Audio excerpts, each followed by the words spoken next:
Hey everybody, Peter Murphy and Chase Clark here with the Buying Tampa Bay podcast. It's my favorite time of year where we make goals and projections, where we look back a little and then look ahead to what's coming. And I find that it's hard not to try my hand at predicting the events of the year ahead. Even though I'm not usually very good at projections. I was at a lunch the other day and I looked back at my projections for last year. I think we were batting 50, but I still can't help myself. I have to at least give it a shot. And it makes sense, right? Because how can you make goals without at least trying to predict what lies ahead? And what are you going to talk about at your New Year's Eve party, if not your predictions for the new year, right, Chase? Yeah, that's right. That's one of America's favorite pastimes, right? Trying to predict the future and make plans, coming up with things that you think you want to do or things you think will happen by the new year. So, hey, that's what we're going to try and do today, right? We're going to try and get out the crystal ball, massage it a little bit and throw out some predictions and some forecasts for what we think is coming down the pipe here in 2023. Now, one thing that's interesting before we start doing that, though, is let's take a look at kind of where have we come in 2022. I think a lot of us didn't really know what the crystal ball was going to look like as we finished the year out, right? Things started to slow down a little bit back in August, September. We didn't kind of know where things were going as interest rates started to rise. Prices were still on the climb and kind of tabled off a little bit. But as we sit here and the data just came out for November of 2022 from the Greater Tampa Association of Realtors, we're looking at days on market 34, right? A year ago in November, this was 70% lower, which is quite astounding if you look at it from a month-over-month comparison, much like all the stats are. If you look at active listings, up 88%, pending sales down 35%, sold listings down 38%, all in comparison of this past November of 22 comparing to November of 21. And so things look like they're just falling off a cliff, right? Supply is up, demand is down. And the average sale price, though, for the year, we're still up 11%. So that's the big winner in the whole group is that prices have risen 11% on average in our footprint over the course of this year. But things have definitely slowed down and inventory has started to climb, with us sitting right now at about 4 months of housing inventory in the Tampa Bay market, up from 1 month from November of 2021. So when we look at that comparison, why is this not necessarily an apples to apples kind of deal, you think, Peter? Well, yeah, for sure. November of last year, things were starting. I remember the conversations we were all having and the talking heads on the media, they were all concerned that we were heading in to some kind of necessary correction. They've been beating that drum all throughout the COVID cycle, actually. And that was no different November, December, and January of last year. And if you remember, that's when the Fed was formulating their aggressive interest rate hike policy, right? So they knew that was coming, right? So people were talking about the fears that were going to be hitting the housing market, but those had not started to touch the housing market then, just at least from a value standpoint. We still had crazy volumes of sales. Prices were way up year over year, and every month we were reaching new records for the highest median home price sold in the local market. We just were a long way from the peak of the housing market. And so as we look now, and we're seeing a huge drawback in the demand for homes, we're seeing just numbers that are way off from where they were in November of last year. But they're way off from a sales and a listings standpoint. As you mentioned, we're still way up in home sale prices. So think about that for a minute. With all the drumbeat that we've heard of home sales declines, what has not happened is prices haven't dropped in correlation or alignment with those home value declines. Prices, in fact, are up still year over year. And we've seen a little bit of softening from the highest point of the market to subsequent months in home sale prices, like month over month sale prices. We see those have come down just a little bit, but we're still up a whole lot over where we were this time last year from a valuation standpoint. And that really begs the question right now. So how do we get to the point where we see such a big decline in home sales, the volume of home sales, but not a correlating massive price fall? Surely those two are more closely aligned in ordinary economic theory. Why is it not the case that we've seen big price fall-offs to align with those reductions in sales? Well, it seems like it's just been happening every single week where we turn on the TV and the Federal Reserve is hiking an interest rate, right? 75 points here, 50 points there, 75, 75, 75. Well, last March, believe it or not, is when they started doing this. So we've been 9 months ago, the Fed started hiking interest rates, all right? It's taken a while for the 30-year fixed mortgage rate to kind of catch up to the pace at which they've been hiking. But if you go back to November of 2021, the rate was under 4%, right? We were still looking at like 3 3/4, 3 7/8, in some really favorable situations, you were getting low to mid threes, right? Well, as of today, we're sitting at about 6 1/8 to 6 1/4, somewhere in that ballpark.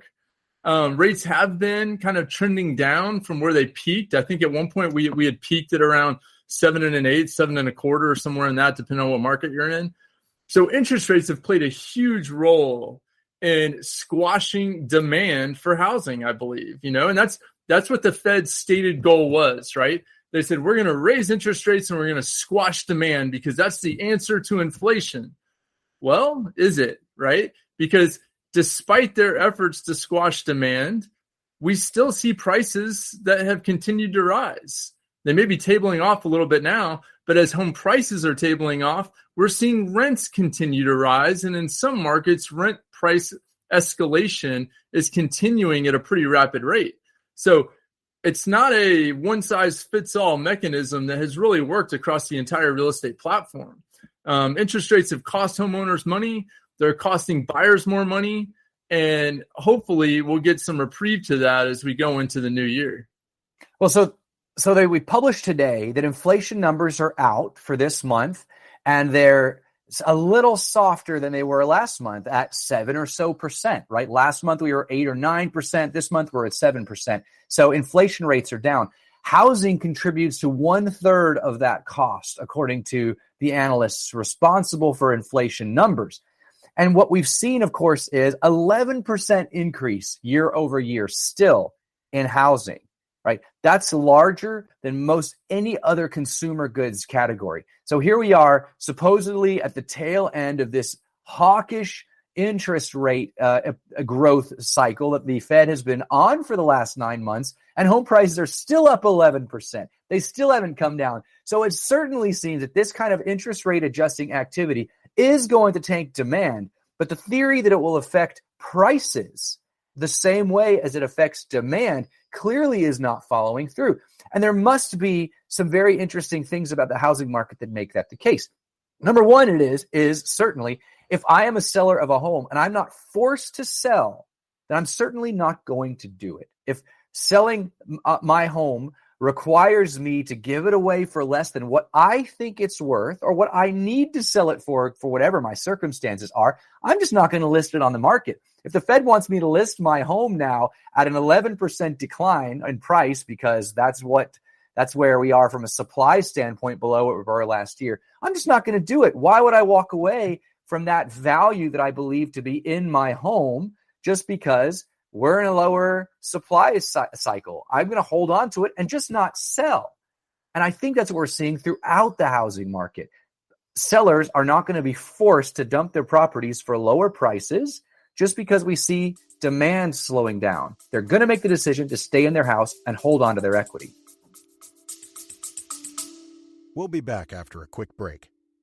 You hear a lot about supply chains these days because if the past couple years have taught us anything, it's that an efficient, well-managed supply chain is absolutely critical to keeping businesses successful and consumers happy. I'm Will Haywood, and I host a podcast called All Business, No Boundaries, where we talk about supply chains, how they work, what happens when they don't, and the innovations that are redefining what's possible in the world of logistics. Listen and subscribe wherever you get your podcasts.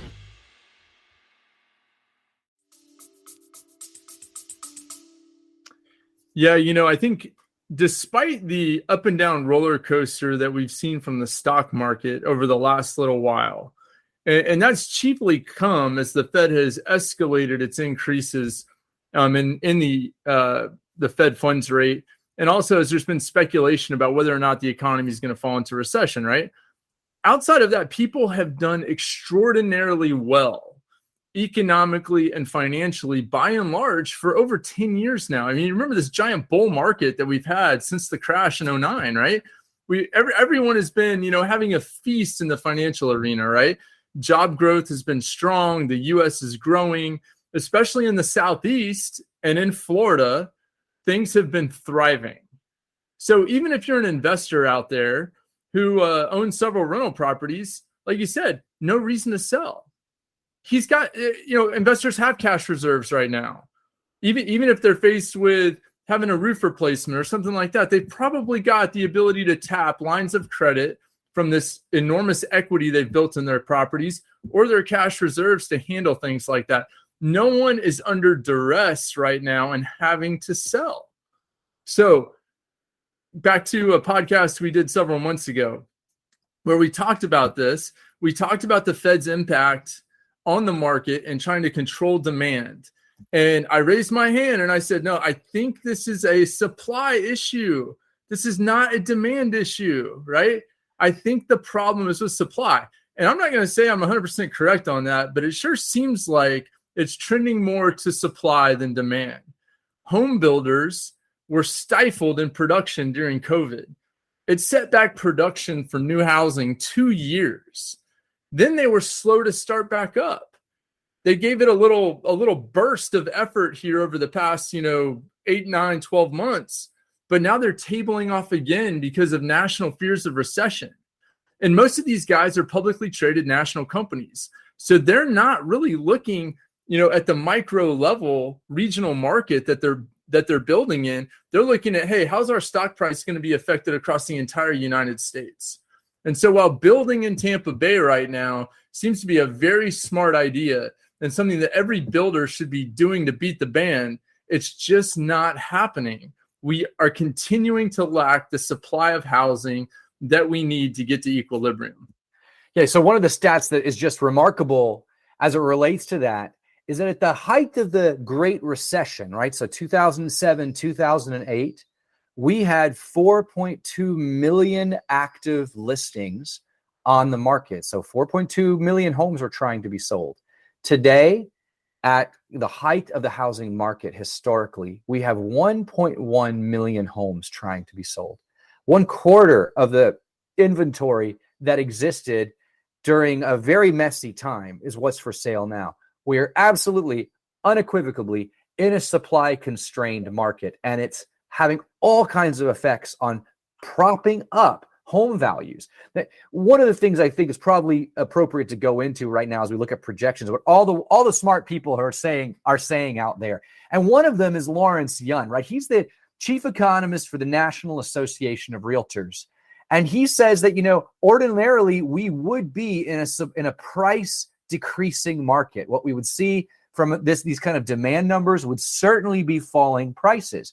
But because supply remains so dramatically constrained, we don't expect prices to fall very much at all. His projection for home price correction this next year is about a 0.3% increase, flat prices across the nation. Now, this is what he also said. He's like, if you live in a market that's been impacted by job losses, you're a tech-centered market, you're a market that already had home prices that are well beyond affordability, then you should expect to see a higher than average decline in your home value. And you're like, yeah, no duh, right? I mean, these are markets that don't have good fundamental economic realities at play right now. There's not a lot of jobs available and open, and there's a lot of layoffs. So folks are going to be dumping their homes on the market. We're going to see a surge in supply as well as a reduction in demand. And that's the recipe for falling home prices. He predicts that in some markets we'll see a 20 or 25% fall in home prices if your market meets the criteria that I already explained to you. However, if you're a Southeast market where affordability remains relatively good, where job creation remains strong, then you should see a well above average increase in your home price. And again, that's not rocket science. I don't need a PhD in economics to know that fact. Strong economics strong demand for homes and low supply is going to lead to a surge in home values. So here he is. Bad market, you might see a decline in your home value. Really good market, you might see a really good increase in your home value. Those are going to average out to a 0.3% increase.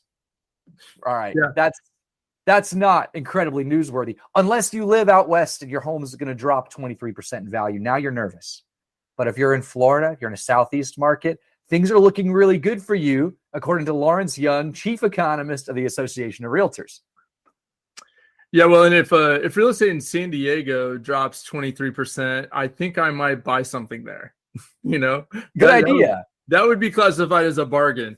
But probably right. Now, I'm really happy with our residential rental portfolio here in the beautiful state of Florida and the wonderful Tampa Bay area, because with the average home price right now sitting at $428,500 in Florida, well, actually in the Tampa Bay area, it just seems like that is the bargain of the century for what we have to offer down here.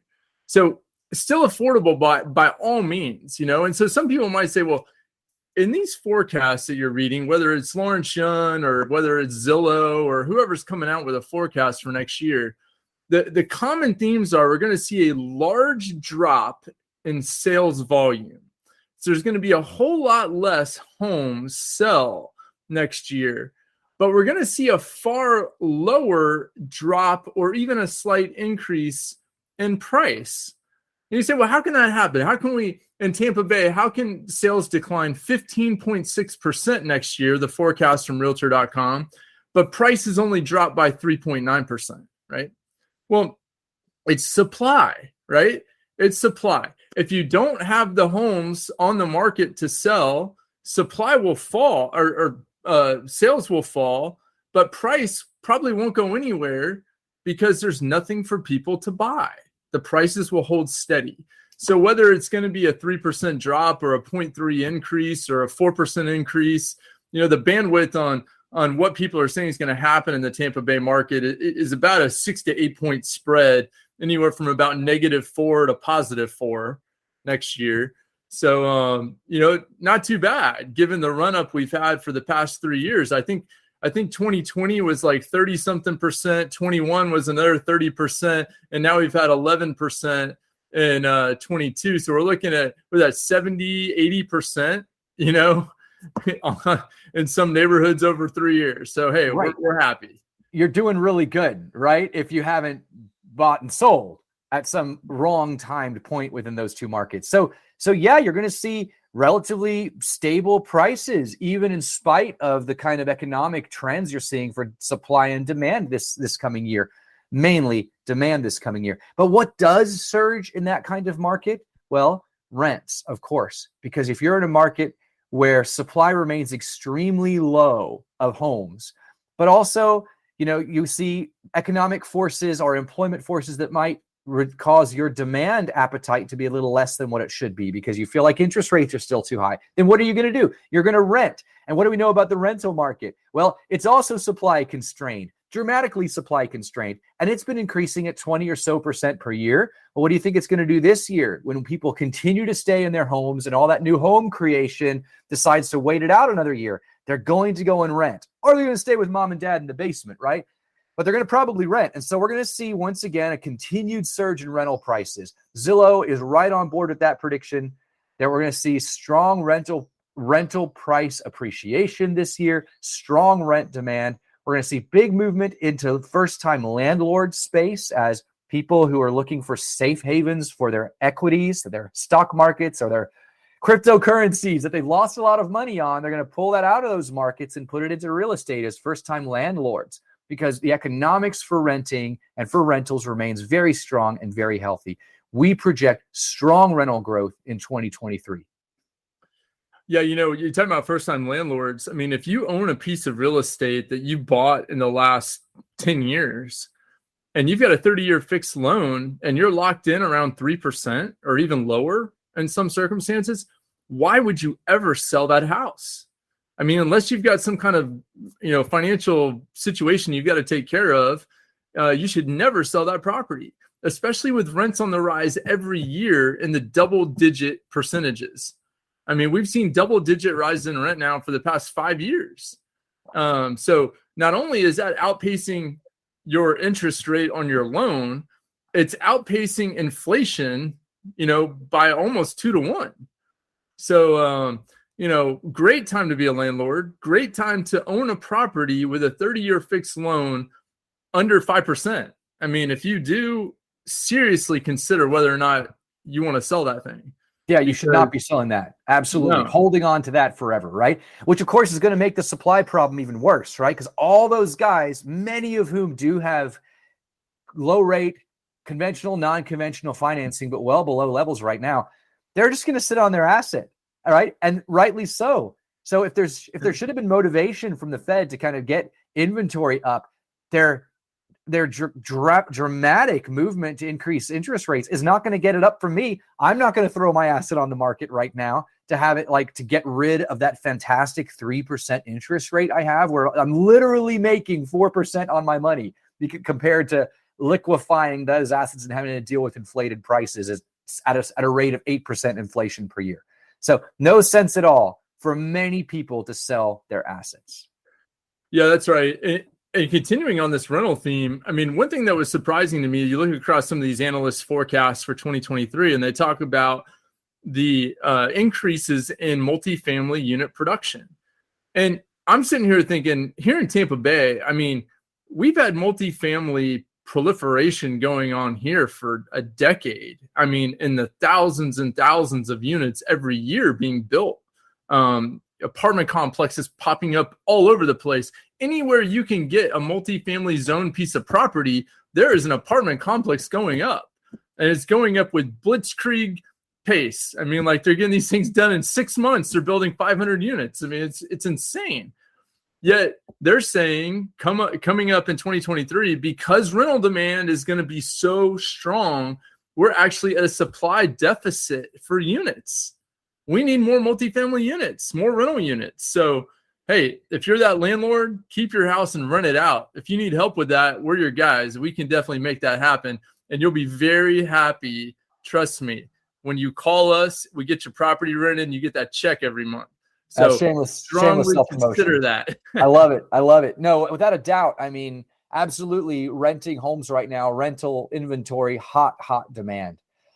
Not all of this lines up exactly with what we're seeing out there in some of the projections for Florida markets, as far as it's not like Florida markets will be the number one markets this year in the U.S. the way they were projected to be last year. Remember, Tampa Bay had the number one spot on Zillow's projections, and so we're way off what Zillow said we would be. We're at an 11% price increase coming into the last month of the year, and they projected 23 or 24%. So we're a little bit off that. They have projected other markets to be ahead of ours nationally. The cheaper Midwest markets, Ohio's, the Indiana's, markets where you have just lower prices. We'll see those markets surging at price appreciations that outpace ours. But just look at this list of Florida properties, Florida markets, to see how prices are projected to be up. Jacksonville, again, that's a market where it's above average, but we project a 4.6% price increase in Jacksonville in 2023. A 3% increase in Miami-Dade. I mean, that's insane, right? Because that's a market where it had tremendous increases, and it's nowhere near affordable right now, but we still project that to be a 3.4% price increase. We have Daytona Beach, which is a little bit further north of that, up 4.8%. Lakeland, which is kind of a bedroom, which is a Central Florida community, tertiary in our markets behind Tampa and Miami, but still a very strong market and great community feel. We're seeing a 1.6% increase in values there. Orlando up 2.9%. Cape Coral and Fort Myers up 0.1%. Heavy investor activity down there and not yet fully developed out. So flat increases there. 3.9% in Tampa, 2.8% in the Melbourne, Titusville. That's the Space Coast area. 3.2% in Sarasota, Bradenton. I mean, these are anywhere between top 67 and top 98 markets in the U.S. But that means that Florida markets occupy 10 spots in the top 100. And there are 100 other local markets that will have price increases, at least. That doesn't sound like a real estate problem to me. No, what's interesting is so every one of those markets, sales will be down, but prices will be up, right? And, Right. and let's remember, let's get back to reality, right? We've been living in COVID fantasy land when it comes to real estate for the past 3 years. And we're starting now to get that dose of reality back to what it was like in 2017, 18, and 19, when we really kind of had stability in the market. Now, on average, we would love to have 4 to 6% home price appreciation every year. That'd be fantastic. We have well outpaced that here in Florida over the past decade. I mean, it's been a wonderful run up, but it's coincided with huge population growth, right? 1,000 people a day moving to the state, right? How in the world could you keep up with that kind of demand? Well, we haven't, and that's why prices have risen so much over the past decade. But very strong picture for projections in the state. Great communities all over the state. And it's funny, I was reading an article about people reloading out of the Tampa Bay area and where are they going, right? They're not going to Texas or Tennessee or North Carolina. They're going to Sarasota and Ocala, right? That's where people are moving when they get tired of the hustle and bustle of Tampa's, urban feel. They'll go down to Lakewood Ranch and they'll go up to the villages, right? I mean, that's what they do. And so not leaving the state, they're just going, 50 miles south or 100 miles north. That's about it. And they're barely leaving the region. I mean, like those areas are kind of like bedroom communities of Tampa now. So they get everything that they had living in Tampa with just a slightly slowed down pace and a little bit of a price reduction. I mean, that's right. They're going to stay local because markets like Florida, Sunbelt markets are where it's at. You talked earlier about the value of a Florida house. And I mean, it was a little gray yesterday, but it was only about 4 hours gray. And my friends up in the Northeast, I was watching some Saturday football. It was 20 degrees in Bozeman, Montana. I mean, the running backs were sliding into the end zone and the stands were like bundled up like who knows what in the stands. And and we were down here in t-shirts and shorts as we enjoy this absolute Chamber of Commerce weather.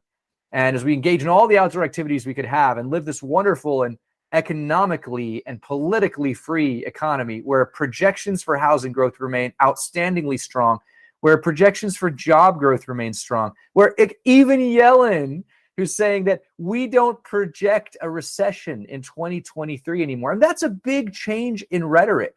And of course, that's driven largely by the very strong economics of places like Florida and Texas and Arizona, these Sunbelt economies, which are carrying more than their weight of market productivity. And so with all of these very, very positive trends, these positive and strong indicators, there is no reason to be negative for what the housing market holds for us for 2023. I mean, slow down a little bit. That's totally fine. Everyone needs a little bit of a time to catch their breath from the panic pace of COVID. But now we're going to get into another year where things are going to kind of shake off the rust and we're going to see really stable growth again. A 4-point-something% increase in home values is exactly where we want it to be for a healthy housing market. Yeah, Zillow's headline and their forecast for the year was something like, flight to the Midwest, right? And I was thinking to myself, okay, well, in Topeka, Kansas, your mortgage payment can be around $1,200 a month, versus down here in Tampa, maybe closer to $3,000, right? But, Topeka, Kansas, I've never been there, but I don't know anybody from there, and I don't know anybody going there, okay? Definitely not taking a vacation to Topeka, Kansas. And it doesn't seem to be a tech hub or the center of any kind of major commerce. Now, if you work from home, maybe Topeka's your place, go check that out for $1,200 a month. But, $3,000 a month, $2,800, whatever your mortgage payment is here in Tampa, it's a bargain. Just remember that. 81 degrees today and partly cloudy, so. Well, here's the narrative that I reject right now. The media is trying to paint this picture of this frenzied person, right? Who 2 years ago was like, oh no, I hate COVID. I hate lockdowns in the Northeast and my home prices are too much. I'm packing up my bags and I'm fleeing to Florida. So they come to Florida and prices are up 50%. And now they're panically packing their bags and they're flying to Topeka to move there. I mean, that's not what's going on right now. We might see an increase in home sales activity in Topeka, Kansas, as people see the value of that market in the local surrounding areas. They move there. People who are considering alternative markets say, hey, Topeka is pretty good value for money. But Topeka is not a market that you compare with Tampa, Florida, right? It's not a market that compares with Houston, Texas, with Austin, Texas, with Phoenix, Arizona. Those are different.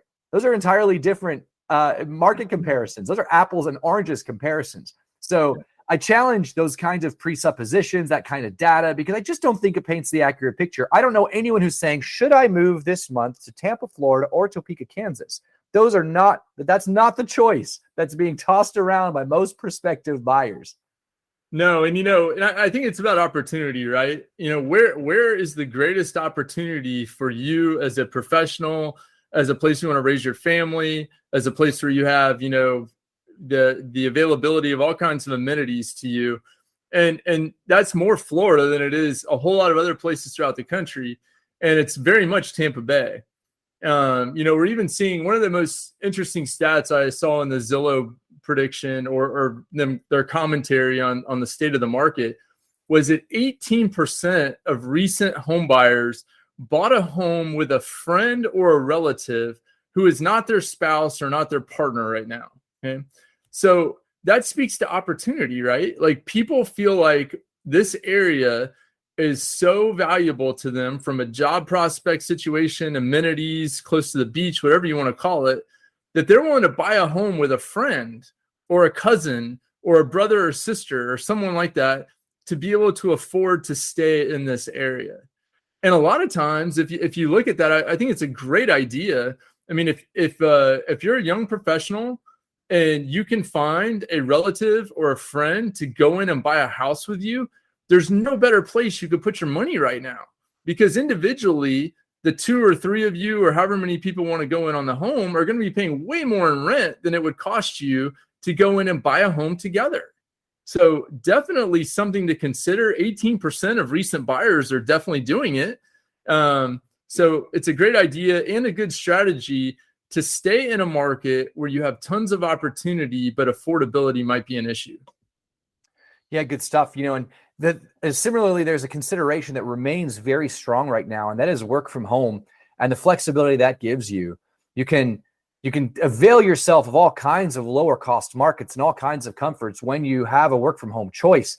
And the latest data the data looking ahead into 2023 suggests that hybrid work models remain very popular, and that only 40% of workers in large metro areas have even returned to the office since the beginning of the COVID pandemic. Now, definitely people's jobs had shifted, so there's a little more structure and rigor around how much of your schedule you can work from home. But when we look at cities and we look at those classic office environments, we still see a massive impact on the number of people actually going into the office because of changing workforce expectations. And that just opens the door to more flexible work environments and to relocating to more affordable markets. We've been dumping on Topeka. If that's your idea of a great market, by all means, go there. Live cheap. Have a great life in Topeka, Kansas. I know that you can do that. And I know there's economics there that make that worthwhile. But the point is not that you shouldn't go there. It's that you don't have to be in New York City. You don't have to be in the outrageous price meccas of Palo Alto, California, or Los Angeles, California. There's a high chance that you can flex out of those markets into markets that are far more affordable for the average person. And people continue to do that in droves for Florida. It's one of the main drivers of the supply constraint that we're dealing with here locally. Yeah. And so, let's talk about affordability a little bit, because I think as we look forward to 2023, and even right now, we've been hearing about this for a while, but there's some things here in the state of Florida, and the one you've probably been hearing about a ton is insurance, right? Insurance and affordability are just at odds with each other right now. We've got a big challenge with our homeowner insurance system here in the state. We've got a competition problem. Insurers are pulling out of the state. They don't want anything to do with this market. It has nothing to do with hurricanes. It has nothing to do with natural disasters. And we did talk a little bit about this in a previous podcast that we did specifically on homeowners insurance with Paige Dennis of ABC Dennis Insurance. It was a great podcast, and it really speaks to what the state legislature is trying to do right now. and passing some reforms to help alleviate some of this affordability burden for homeowners here in the state. The chief issue is litigation. If we can get our grasp around this litigation problem and remove the exorbitant attorney fees from claims being made, along with some other things like, establishing a state reinsurance program, homeowners insurance is going to become much more affordable, chiefly because we'll have so much more competition in the state. And so as we look forward to 2023, hopefully some of the things that the legislature is even doing right now in a special session are going to free up these insurance markets, 12 months from now. So by the end of 23, we may be looking at a little bit of a different affordability scenario, specifically when it comes to homeowners insurance. But just to give you one example of an issue that I came across this week with a friend of mine who has a home that was built in 2007. Okay, so it's a 15-year-old home. The home has a roof on it that is 15 years old. The home has no leaks in the roof, no issues, has a brand new air conditioning system, has been well maintained, very good house in a great neighborhood. His insurance renewal came back at $4,800 for the year. $400 a month just for homeowners insurance, because there are so few carriers in the state right now that will write a policy on a home with a roof that is 15 years or older. And Chase, can you tell us what percent increase that was? Do you know approximately how much more he was paying than last go around? Yeah, he went from $1,800 to $4,800. So That's his $1,800 premium, that carrier canceled him, did not renew his policy, and left the state. So then he was basically down to only two insurance carriers, Frontline and Citizens, that would actually write a policy for him. And so Frontline came in at $4,800. Thankfully, he got a 4-point inspection done. The inspector determined that his roof had at least 5 years of useful life left on it. And I believe he just received an additional quote from Citizens now at $2,800. $1,000 more than he paid last year for the same house with Citizens, but $2,000 less than Frontline. Hard to explain. Where do they get these numbers from? Yeah, the actuarial process feels crazy to me on some of these things. And it's coming up all over the place. I had another client who was given a quote to insure a home about $4,500 again. This was a home built in 78, so a lot older. So it was going to be $4,800 unless he replaced both air conditioning units in his home. Well, he didn't want to do that, so he locked in at $4,800, and as luck would happen, both air conditioning units fail. But he rewrites the policy, and it's down to $2,500 a month. So a massive decrease because of those new mechanical systems. Because supposedly in Florida, a bad air conditioner unit might lead to a blocked drain line, which might lead to a roof leak or a leak inside the ceiling, which might lead to a drywall claim and a claim for mold. And the cost of repairing that, if it's caught quickly, is probably like $1,000. But evidently, there's so much tort action and lawsuit action in on something like that it makes sense for the insurer to either 4x their or 2x their premium to cover the risk of old air conditioners, or not insure you at all. And there is the problem, right? Because with all the tweaks and adjustments and changes the legislature wants to put through, and all the things they did this year that were like nice little things, they're moving around deck chairs on the Titanic as far as I'm concerned, until you can fix the one problem, the outrageous tort problem we have in the insurance industry. None of these things are going to make a big long-term difference. We're just kicking the can down the road for the next legislative session to solve. Yeah, I think Florida has 8% of the nation's insurance claims, yet 76% of dollars paid out to claimants. So yeah, lots of money lining the pockets of the John Morgans of the world and all these ambulance chasers out there with billboards all over the place. For those of you that may not be familiar with who is really causing the problem, it's the guys on the billboards. So don't patronize them if you can help it. Stop sending money their way. That is for sure. But the other issue we've got here, so we've had this interest rate spike that has kind of stalled things out a little bit. And going into 2023, we're hoping this continues to table off. And I think the prognostication on 30-year fixed rates is that we're hopefully going to get somewhere down in the mid fives again, maybe high fives, somewhere in that ballpark. Is that what you saw? Yeah, that's exactly right. I mean, everyone seems to be projecting mid to high fives. I mean, that's what Lawrence Yun is projecting. That's what all the bankers I'm talking with are projecting. That, by the way, is about 1.5 points up from what the Fannie Mae and Freddie Mac were hoping for fewer than 6 months ago. So I don't know why everyone seems to be shaking out in the high fives right now. I think it could be a little bit of expectations management. I think people are just really pumping this number out there so that folks can get used to it, get their minds around having a interest rate in the mid fives. And if we can reset the baseline expectation for interest rates away from the free money of the last decade, which, by the way, was there because of the housing crash, right, from a decade ago, and then was prolonged because of COVID. If we can realize that all of the last 15 or so years of interest rates was practically free money and not all the way it should have been, and the correct insurance or interest rate, I think I said insurance rate a couple of times. I meant to say interest rate. The correct interest rate is somewhere in the fives or even sixes. Then it doesn't feel quite as bad, does it? If this is actually where it should be and we're recovering now or getting back to normal, then I might feel a little less horrible about going out and buying a house next year. Yeah. Yeah, it's funny because NAR put out, a list of 10 things that are going to be concerns for 2023. Interest rates was number one on the list. Number two, it is geopolitical risk. And don't you love it every day how, at the close of the market at 4 p.m., you have these talking heads on all these TV channels that are like, oh, the market was up today over fill in the blank, right? And it's like, confidence in inflation coming down. Really? Okay. Did that change overnight? Because the market was down yesterday and nothing's really changed. So now we're confident that inflation's going down. The market's up 200 points, right?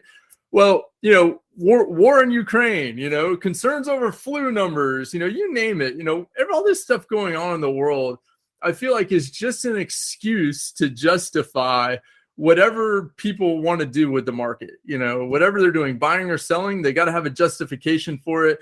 And they blame it on something that's totally out of their control, right?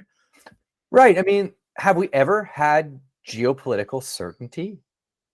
I mean, that now geopolitical uncertainty is such a problem, and we used to be so omniscient that we had it all. We knew exactly what was going to happen, so we could charge 1% interest rates, or so the stock market could grow wildly. I mean, let's just erase this one from our concerns altogether. It's meaningless. There's always going to be something to be worried about. And, that shouldn't be what motivates you or any logical, rational real estate investor or investor of any kind to make a decision. The fact that you don't know something, welcome to life, right? Yeah. Yeah. And the hope is that because the war in Ukraine and some of these other things and COVID issues in China and all this kind of stuff, that it won't cause things like gas prices to stay high and other factors that will cause the Fed to continue to want to raise rates or the market to continually decline or anything like that, that will impact really consumer sentiment, right? That's the thing. If people feel confident in spending money, they'll be more apt to go out and buy a house, right? And that's the key, I think, for the housing market going forward is the more stability we can bring to all financial markets, whether that's interest rates, the stock market, the value of the currency, gas prices, whatever that is for people, we want consumers to be confident that things are stable and it's a good time to buy a home.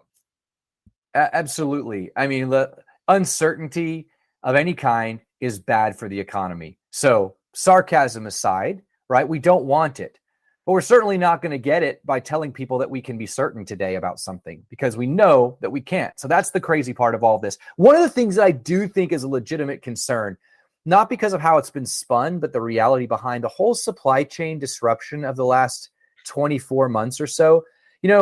We're really reaping the rewards of this crazy international game that we played 2 years ago that caused us to shut down in a China-like fashion, to shut down business, to shut down people's lives, to tell people they couldn't go to work. And that was an insane thing to do. And the fact that we're now reaping the rewards of that, which means we don't have anything to buy, because the people in China, in Europe, in the country, were told they didn't have to go to work. And if someone doesn't have to go to work, they don't have to make they can't make things for you and me to buy. And we can't continue our development or our building plans or anything else. And so why would we think that would work out well for the economy? Here we all are now with labor shortages. And we have people who believe this is okay. It's okay not to go to work. Now, for a long period of time, if you are sick, if you are worried, if there's something in your country that ought to bring you a little bit of additional concern, and somehow checking out of society is an option, that is always and forever going to be a horrible option with internationally destructive implications if we let it happen again. And we're just reaping the fruits of our labor with that one right now. Yeah, that was Janet Yellen's point the other night on an interview with 60 Minutes, was that is it surprising to anyone if you take a step back and look at the big picture that here we are 2 years, going on 2 years now, really removed from COVID, that we're just finally starting to catch up? I mean, we literally shut down the world for almost 2 years. Now, if you live in Florida, it didn't feel that way, right? And I think this is part of the problem, because we Americans and most of the free societies around the world kept consuming like nothing was going on except for gasoline, right? Remember, we weren't driving as much as we used to. We weren't flying as much as we used to. And not that I'm a conspiracy theorist in any way, but you look at these OPEC countries who are 100% dependent upon the price of oil and selling barrels of oil to fuel their Middle Eastern economies. Of course they jacked the price up, right? Demand was way down for 2 years. Now that demand's back to normal, we got to get more money to catch up for the 2 years that we lost so we can keep our economies going, right? So I think we had that happen a little bit over the last 6 months or so with these gas prices, escalating the way that they did. And, despite the efforts of our president and everyone else, no one's going to be able to tell them not to keep the price high. We're finally getting a little bit of relief on that front, but transportation costs are still skyrocketing and very high compared to where they were pre-pandemic. And that alone has driven up the cost of so many goods and services. Yeah, without a doubt, that plays a big role. And of course, energy and the increase in demand for energy because of population growth, because of our technologies, remains very strong. Higher demand for energy, higher prices. And of course, what does our most recent administration do? But they chop off our energy independence. And that's a gigantic issue that we're going to have to contend with. We must produce energy here in the United States.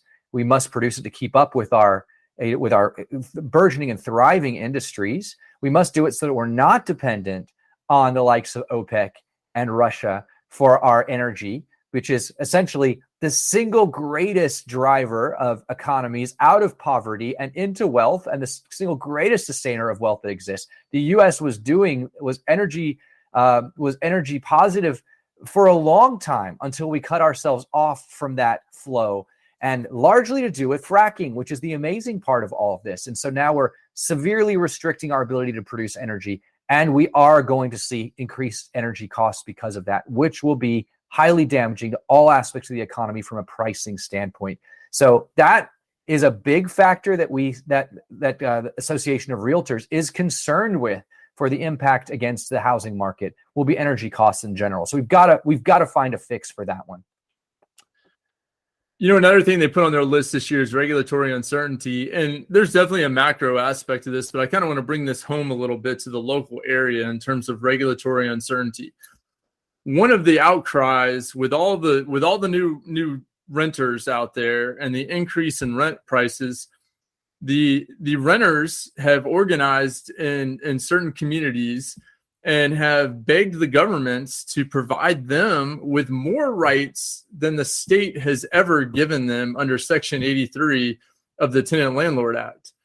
And so from a regulatory perspective, us landlords out there have got to stay on our toes about which municipalities are enacting new codes and new requirements for things like rental increases and notification for renewal rates, and whether or not we have to accept government funds and subsidize housing, and whether or not we can have certain aspects to our approval and screening processes. All of these things are at play right now. Almost every time I turn around, I'm seeing another municipality that is debating this issue and or enacting some kind of new requirement or new code upon landlords that are going to cost us money in some way, shape, or form. Now, historically, we've been pretty good about passing those costs right back to the tenants, which is only going to drive rents up further, which is what happens in a capitalist market when government interference comes into play. Okay, just a public service announcement for all the capitalists out there and the people that are socialists. Capitalism wins. And so, those that are driving the market are going to do so from a supply and demand standpoint and with prices at equilibrium. If our cost goes up, the price will go up. So just think about that when you want to overlay all these new regulations and rules on landlords. They will not eat the cost. It will be passed on. Yeah. So that's just my cautionary statement out there to all the landlords that want to be active, or not the landlords, the tenants that want to be activists. Yeah, you're going to affect yourself long-term, tenants, if you want that Bill of Rights. And every landlord believes you should have comfortable housing. No one wants to shock you with a renewal rate increase. We want you to be living wonderful and prosperous and secure and stable lives. So, if we need to codify that in some mechanism, by all means, but if there's a cost increase that goes hand in hand with that codification, that will absolutely be passed on to the consumer, as all costs always are. But it's not just tenant bills of rights issues. We have great uncertainty when it comes to economic regulations, and of course that affects our developers and builders. And in states like Florida, where we have a very, very strong environmentalist lobby, where we have massive amounts of remaining land that's undevelopable because of environmental restrictions on the development of wetlands and protected lands, that is simply going to just increase costs as well. And of course, we might all say that's a really good thing because we don't want to intrude or damage our environmental, our scarce environmental resources. And without a doubt, we don't. But we have to look at what the outcome of that is, and that is very high costs in the real estate market, affecting the real estate market all across the nation now, where these kinds of laws are in effect. Yeah, and thankfully, so these headwinds that have been identified by the National Association of Realtors, some of them are more specific to our market and some of them apply nationally. But despite all of that, we're still projected in Tampa Bay to have almost a 4% price increase this year, which is right on average. That's, go back to 15, 16, 17, 18, pre-pandemic, 4% is fantastic. We'll be happy living there if that's what the outcome is in 2023. Hopefully what all of this leads to is more of a normalization and a stabilization of all things coming out of the pandemic. We want interest rates back in that, 5.5 range. If we can't get them any lower, that seems to be about normal. 5 to 6% is a very comfortable range for most people. We want housing prices to continue to grow at the rate of inflation or exceed the rate of inflation, but not necessarily give us double and triple digit victories every year. Something's got to normalize there. We want supply to normalize. We want the builders to increase their permits. We want them to start building. We want more supply on the market so that we can feed this fire of demand that is sitting out there. As landlords, we want rents to rise. We do, but we don't want them to rise every year 15 to 20% because that's just not healthy for the market. We want a nice steady increase along with a nice steady inflow of supply to meet the demand. If we can get those things, 2023 could be a very normal year. Wouldn't that be so nice to be able to look back at the end of the year and say, wasn't that just a normal year, right? I mean, it's no pandemics, no insane wars, no crazy political outcomes, just the ability for all of us to live in peace, to produce, to raise our families, to achieve the kind of goals and ambitions that we all set for ourselves in this great country, in this great state, and to reap the benefits of smart economic policy and of honorable lives. That, to me, as I watch that being carried out all around me, is like the ultimate American dream, right? Is that we can all dig in and kind of live a kind of a peaceful, a quiet life, serving others the way we should, serving our God the way that we should, and reaping the benefits of a life well lived. I hope that's my desired projection for 2023. But we live in a crazy world, and I expect a thing or two to kind of go off the rails. If it was a little fewer than the last couple of years, that would be A-okay with me. Yeah. Well, there's some people out there that have very high opinions of our area. Urban Land Institute and PricewaterhouseCoopers have Tampa number 5 for real estate prospects next year. They have it number 3 for new home building prospects behind San Antonio and Durham. And so if inflation can slow and incomes can continue to grow along with the population growth in this area, maybe we'll even be a little better than normal. And that's our hope. I think Tampa is just a little better than normal, when you compare it to everything else. So I think that's where we should live, in the little better than normal range. And so that's what I guess we can prognosticate for 2023 maybe is better than normal. Well, that's what I tell my kids. I'm like, guys, go into school today and just be a little better than normal, right? It's like, it's kind of a low bar, honestly, right? I mean, just don't show up and sit in the seat and like scratch yourself all day, right? Go out and actually do something slightly productive. And hey, listen, I'm okay with that. When you're the kind of market that we are here, it's a wonderful goal and a great projection. So good for Tampa and good for all markets who continue to take advantage of great economics and great policies. I hope to see wonderful things for you for 2023. Hey, guys, of course, for your plans for 2023, we would love to be a part of those for you. Allow HomeProp to dig in and help you make your investment objectives for 2023, help you spend some of those windfalls of gains you might have had from other real estate sales or from cash that you pulled out of your stock markets. Or let's put some of that to work for you in some of the best housing that money can buy right here in the Tampa Bay area. Come see us at homeprop.com or email us and we'll be right here to help you. Chase, as always, it's been a blast. Thanks for your time. Yep, been a good one today. Have a great rest of your holiday, and I'll see you in the new year. Sounds good. Merry Christmas, everyone. And a Happy New Year to all.